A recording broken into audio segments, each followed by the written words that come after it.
Good morning, good afternoon, good evening. This is Alan Burgos from the hashtag Walk with Lad channel. Welcome and welcome back to our channel. Guys, if you are not yet subscribed to our channel, please do it so now so that you can be a part of this growing family. We are almost 8,000 subscribers, to be exact, 7,971 subscribers. Thank you so much, guys. God bless you all. Mahal na mahal ko po kayo. Okay, so ang pag-usapan po natin ay ang yung napapanahon na nag-enjoy, no? Nag-enjoy po si Robin Padilla, si Senador Robin Padilla na nag-number one nung nakaraang eleksyon. Pero ano lang, disclaimer lang hindi po natin yan binoto nung nakaraang eleksyon. Pero nag-number one po yan. Okay, nag-number one. Anyhow, we just respect the decision of our Filipino voters. No? Ganun talaga yon. Let's take as it is. Okay?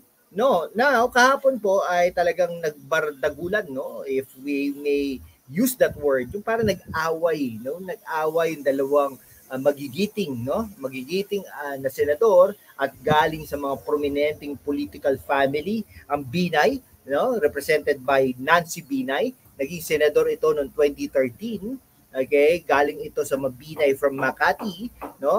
Kung ito ay mananalo sa 2025 na mayor, panglima na siyang mayor ng Makati, naggaling talaga sa mga Binay, no? Hindi yung asawa kundi Binay talaga, no? Something like that. Kasi yung kay Abby Binay, yung asawa na congressman ngayon, si Campos, darating ang panahon, hindi na po Binay kundi Campos na. Nakuha niyo po ba? So mawawala na 'yon. Pero anyhow, galing po yan sa Makati. No? Si si Cayetano galing Taguig, no? Ayan, galing yan sa mga kompanyero Cayetano, no? Na dating legal luminary ni dating late Fidel Ramos, Pangulong Fidel Ramos. Okay, siya, yun, no? Tapos naging congressman yan, ng Taguig Pateros. Pateros actually galing sila no? Pero inanuhan yung Taguig, no? Tapos, basta galing yan. Tapos, kinuha ng Taguig ang Makati, yung Embo Barangays, at sa kanila na yun, no? Laki niyan. Pati University of Makati, sa kanila na yan, no? Sequesterin nyo na yan. Okay. Ayan. Ganun po, ha. Pagkatapos po doon, ay nag-ano na po sila. Tawag dito, ayun, no? So galing po sa prominenteng pamilya, no? So nag-hearing po, no? Talaga nagbardagulan yung dalawang 'yan. Okay, nag-away, no? Mga magigiting na salita ang lumabas sa kanila. Okay, 'yan. Tapos kasama po si Robin Padilla. Kasama si Robin Padilla. Sabi pa naman ni Senator Cayetano, napakasipag na umattend at mga naghihiring, no? Kaubol na lang kain ng kain. Pero hindi, wala po namang masama doon sa pagkain. Bakit naman po mamasamain natin yung pagkain, di ba? Wala naman pong masama doon, okay? Ayan. Ayun, opo, pero parang ano po, no, sa tingin natin, nag-enjoy sa bardagulang Alan at Nancy, no? Inamin ni Senator Robin Padilla na ikinatawa niya ang debate ni na Senator Alan Cayetano at Nancy Binay sa issue ng new Senate building.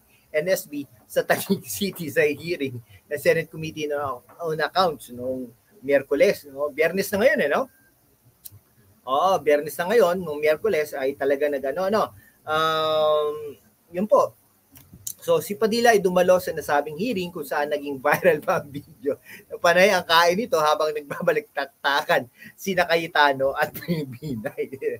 Kulang na lang sabihin niya, uy, tumigil na kayo, awat na. Nakakatuwa, no? Nakakatuwa po yung Senator Robin Padilla. Ay, nakakatuwa nga din po, pakinggan si Senator Cayetano, pero mo, naging DFA secretary pa yan, maririnig mo, Marites, yan. Buwang, okay, ano pa ba yung mga yan? Palengkera, ganun ba? May mga parang sinabi ganun, palengke. Parang gano'n, pero hindi mo maisip na naging speaker, naging congressman, naging abogado, naging Senate President. Ay, hindi pala naging Senate President. Speaker, DFA Secretary, naging Vice Presidential Candidate. Nako po, gano'n ang masalita. No? At saka babae pa yung kausap niya. Pero ito rin naman si si Senador Nancy Binay may matet. Pero yung matet naman ay sinabi niya not during the hearing, kung hindi doon sa doon sa outside na during the interview. Pero bilib po ako kay Nancy Binay, matapang na tao, gumaganon pa no? Talagang magaling na tao rin, no? Kaya sabi ni Robin Padilla, masaya ako kahapon, kaya lang nung napupunta na sa medyo personalan, doon na ako humingi ng suspension na suspend. Can we suspend? Suspend. Natutuwa ako. Sa naturang hearing, nag-walkout si Binay matapos ang higit 20 minutong pakikipagdebate kay Cayetano sa issue ng 21 billion o 23 billion costing.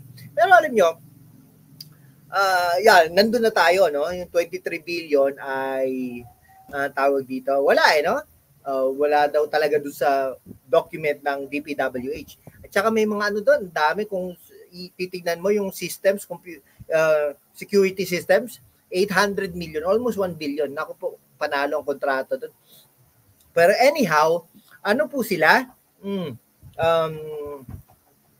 Ano po yan talaga? Tawag dito, grabe talaga, no? Nakakatuwa din tong dalawang to, no? Pero sinasabi, 23 billion, 21 billion. Gano'n na. Sige, anuhin na natin. Hindi po ba kayo namamahali sa 21 billion? Ano yan? Almost 1 billion per senator? Ano yan? Di ba? Tama rin si Senator Chis Escudero Kaya nyo ba yung 23 billion? Pero assuming na walang 21 billion. Ano yun? Grabe hindi million lang pinag-uusapan 21 billion sa 24 senators and staff. Bakit mag-i-staff ba kayo ng ng 20-20? Di ba? Ano kayo? Anak mayaman? Tama, anak mayaman kayo. Pero ano ba, Pilipinas? Mayaman ba Pilipinas para ganyan? Hindi. Mga hinayupak. Hindi po yung mga senador inaano lang natin yung sitwasyon. Di ba? 21 billion. Diyos ko. Ano yun? Di ba? Pero syempre, hindi naman natin sinasabi na wag nang tapusin, nandyan di ba? Tapusin na. Pero dapat we just need to learn our lessons. Kaya tayo, yung mga i-elect natin dyan sa Senado, pag-aralan natin mabuti. No? Tayo putik, nag-i-elect tayo ng artista ng galing dynasty, no? Ano yun? Bibigyan tayo ng tig-100, 1,000, 500, no? Pangtawid gutom, pang-ayuda, no? Yan, pangbigas. Pero itong mga hinayupak na to, pag ito na-elect dyan, no? Ako po. 'Di ba? Ako ito pasensya na. Pero parang nakikita ko ayan, Escudero, yan, no? Angara, okay, Villanueva. Yung mga parang yung mga single lang ba? Hindi yung may pamilya, may Ibig sabihin, 'di ba? Nag-elect tayo ng galing Estrada Clan, no? Galing Villar, galing yan si Tulfo, no? Naku po. 'Di ba? Huwag na tayo mag-elect ng mga broadcaster. Ako pag tumakbo ako, iboto niyo ako. Hindi, joke lang. 'Di ba? Tapos ngayon, sinasabi ni Binay na pag-aaralan niya magsampa ng reklamo sa Senate Committee on Ethics laban kay Cayetano matapos siyang tawagin nito Marites sa hearing. Pero ang isang senador, no, naging DFA secretary, maririnig mo sa kanya, no? Maririnig mo sa kanyang bibig, no? Ang Marites na salita. Naku po.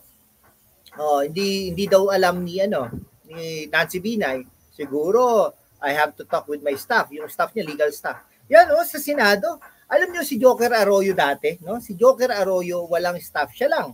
Okay? Yung lang yata, may isa yata siya, pero siya lang. Ibig sabihin, 'di ba? Kasi ayaw daw niya no? Tapos wala pa tong Countrywide Development Fund. Galing Makati yan no? Kasama niya si Butch Aquino. Patay na rin si Butch Aquino, patay na rin. Dami na nang matay ng mga senador, no? Lumipat nga kayo diyan sa magandang Senado, magandang office. Pero grabe naman, 'di ba? Baka pwede ng sa 24 senators, baka pwede ng 2 milyon. Exaggeration. Pero ibig sabihin, Di ba? Pwede na magkasya sa isang sala siguro yung mga yan. Di ba? Pero syempre, ini-exage lang natin. Pero ibig sabihin, sobrang exaggeration, 21 billion. Naku po. Sa Taguig pa kayo pumunta. Napakamahal dyan sa Taguig. Ang laki ng tax dyan. Di ba? O, calling Cayetano. Di ba?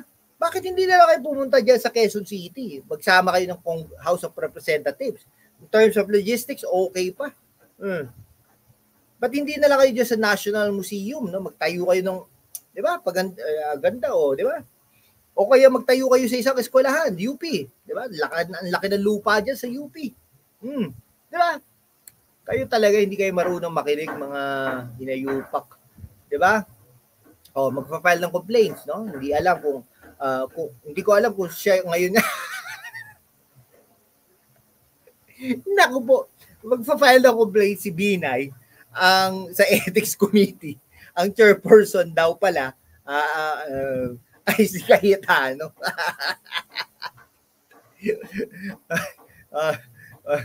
Okay, nagpaliwanag din ito, ginawa niya pag-walk out, no? Alam niyo, nag-walk out po si Binay kasi nakuha na niya yung sagot. Mautak din, no? Nakuha na niya yung sagot doon sa DPWH. Okay, yun ang katotohanan doon. Hindi dahil sa parang napahiyaan niya, no? Napahiyaan niya si Cayetano. Nakuha niya na yung sagot. Wala doon ng 23 billion. Ganun lang naman yun, di ba? Okay, sige pa, hanggang dito na lang po mga kaibigan ko. Kung hindi ka pa nakapag-subscribe sa ating channel, mag-subscribe ka naman para naman we can be able to maintain and sustain this channel. Thank you so much, guys. God bless you all. Malapit ang pasukan. Ingat-ingat po tayo.